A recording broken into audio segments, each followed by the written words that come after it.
Hello and welcome to this video where we'll look at Games Workshop's quite frankly surprising release of a new army box for Warhammer Age of Sigmar. With all the rumours of Age of Sigmar 4 being around the corner, it was quite a surprise to me, and I'm sure the rest of you, to see Games Workshop release a new army box ahead of a potential release of what is rumoured to be an index edition of Age of Sigmar 4. So this army box is for the Darkoath units. If you're unaware, these units form part of a Slaves to Darkness army. There's already some Darkoath units out there that you can incorporate into a current Slaves of Darkness army. But with this release of the new army box, we'll be seeing some additional units alongside some potential glow up for the existing war scrolls for the units that you can currently use within the army as part of a battle tome supplement. We've seen this before with other armies, but that battle tome supplement will come in the box with the new release of models, but will also be available online as a PDF to download, so we can then start to have a look at the new units, see how they work out in terms of points value. But overall, this box looks really interesting. We'd expect it to retail at the same price as the other army boxes, and if that is the case, there's potentially a huge amount of money value in getting one of these army boxes, should you choose to enrich your existing Slaves to Darkness army, or should you wish to start a new Slaves to Darkness army with a Darkoath focus. I'm Dave, this is Maz Hobbies. Join me as we take a look into this new army box for Warhammer Age of Sigmar.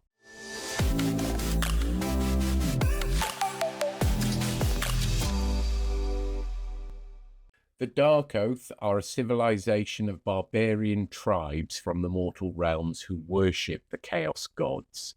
These tribes are fierce warriors known for their bravery, savagery, and dedication to chaos.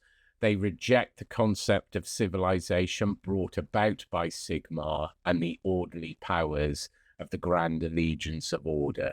They seek to bring about the dominance of chaos across the realms. Darkoath characters and units are mainly human warriors who have pledged themselves to the Chaos gods, earning their favour through battle and sacrifice. They might include chieftains, sorcerers, and various marauders, all united under the banner of chaos. The aesthetic of the Darkoath is typically barbaric, with warriors adorned in furs, bones, and chaos symbols, typically wielding a variety of melee weapons. The Darkoath are particularly notable for their war leaders like the Darkoath Chieftain or the Darkoath War Queen, who lead their forces with a mix of martial prowess and the favour of the gods. They're often accompanied by shamans or seers who wield the dark magics of chaos. Within the lore of Age of Sigmar, the Darkoath play a role as one of the many factions vying for power and dominion across the mortal realms. Their actions are driven by the will of the Chaos gods and their own lust for battle and conquest. They often clash with other Chaos factions as readily as they do with the factions of order, death, and destruction, which makes them a very wild and unpredictable force on the battlefield.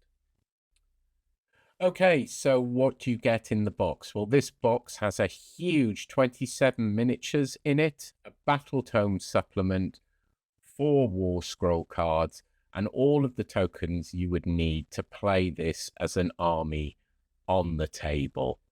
Looking at the models, these are some incredible models. The details on them are absolutely stunning, and the aesthetic really feeds into that tribal warriors of chaos, which I think is a really good change from the traditional Slaves to Darkness aesthetic, which is very much that chaos warriors, heavily armored knights, moving towards this savage tribal aesthetic. I think is a really interesting and a very positive change, and something that I'm looking forward to seeing more of.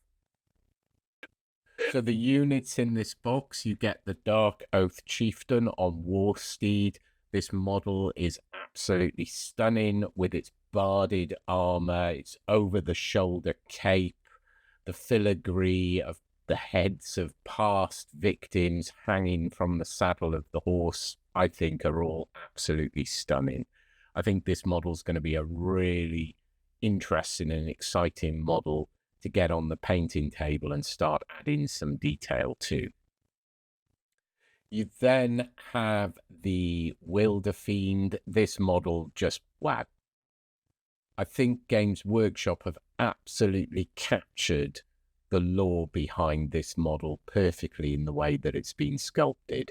So Wilder Fiends are the previous exalted kin of the tribe. These are the members of the tribe, through their actions and deeds, have absolutely exalted themselves within the tribe, raised their awareness within the Chaos Gods, and been blessed by that. And as part of that blessing, they've been transfigured into these chaotic, beast-like creatures, which I think the model sculptors absolutely captured perfectly. I like this model. I also like the intrigue behind the lore of these models, or of these units. So the Wilder Fiends, once they are exalted, whilst they still remain a kin and part of the tribe, though looking like these grotesque, malformed beasts, they also now work for the Chaos Gods. And as a consequence of this, they are influencing the tribe and acting as the eyes of the Chaos God. So these once exalted, amongst others, members of the tribe are now something to be slightly suspicious of, slightly concerned about, because they are watching the tribe on behalf of the Chaos Gods. I think an amazing model, a really interesting lore. I'm really looking forward to what the War Scroll will look like for this. But overall, well done, Games Workshop, knocked it out of the park. So moving on, we have what I would expect to be counted as Battleline in the Darkoath Marauders. These are your Battleline of spear and shield units, very similar to similar units that you see in cities, armies, or within Stormcast armies. Absolutely beautiful the way that they have put the details on these models. What I really like about them is the authenticity of the warlike pose and the range of different war poses across the models. I think that's really fantastic.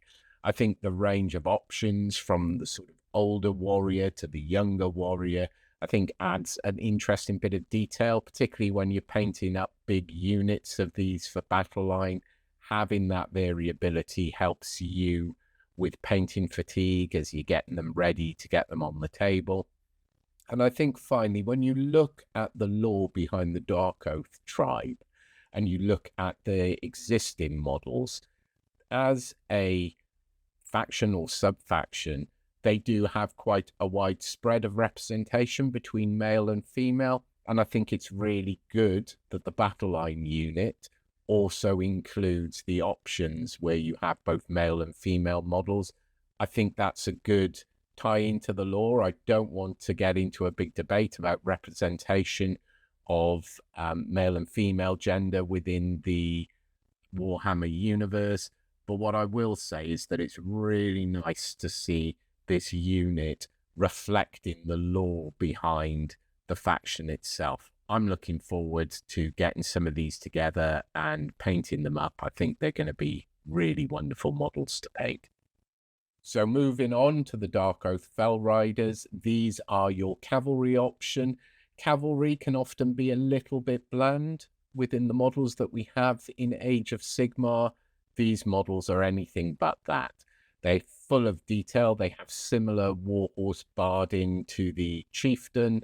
They have beautiful banner details. They have the decapitated heads of previous foes hanging from banners, from saddle. I think this is just going to be a really fantastic unit to paint up. I like that on the war horses, you can add an element of war paint to it, add into that tribal feel. I'm really looking forward to seeing what happens when those absolutely fantastic painters out there get hold of these models and start painting them up. I think there's going to be some really beautiful schemes. I think these models are going to look absolutely stunning. I think if you buy this box, you're going to have a real fun time painting up these models. So finally, you get the battle tone supplement and tokens so you can play this army on the table. It's a bit of a shame that it's a battle tone supplement, especially considering you can just download the PDF of this when it's released. I'm sure the battle tone supplement will be full of really beautiful artwork, will be really nicely printed, but you could just download the PDF. I would have liked to have seen perhaps the Slaves to Darkness battle tome in there, because if you are playing this army on the tabletop, you're going to rely on rules that come out of that Slaves to Darkness battle tome. So I would have quite liked to have seen that in the box. Other army boxes have had battle tomes within them. It just feels that this supplement is not really going to give you everything you need to play this army on the tabletop, which is a bit of a shame. But that said, I'm sure it will be really great quality, and I think it will be a really nice addition in this box. So in terms of money saving, it's really difficult at this point because we don't have any pricing. Typically, these boxes retail for around £120, which is equivalent to $200. But that's based on the Cities of Sigmar army box and also the Flesh Eater Courts army box. If that's the case, they typically also have anywhere between an £80 to £100 saving on recommended retail price for the units individually, which works out about $100 to $150. Well, that's not bad in terms of saving. I think it's quite a nice way to get an army together. We don't know anything about what kind of points value this box is going to be. Previous boxes have ranged quite wildly in the amount of points that you get within the box, but we would hope that this box comes with more points than a typical Vanguard box. And if you want to know more about the Vanguard boxes, you can go and check out my other video where I review all of the available Vanguard boxes.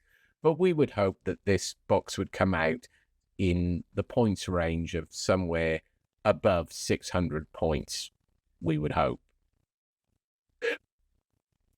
What can we expect with the Battle Tome supplement? Well, obviously, we would see the War Scrolls for the new units, but I would really hope that they've taken this opportunity to give the existing Darkoath units a bit of a glow up.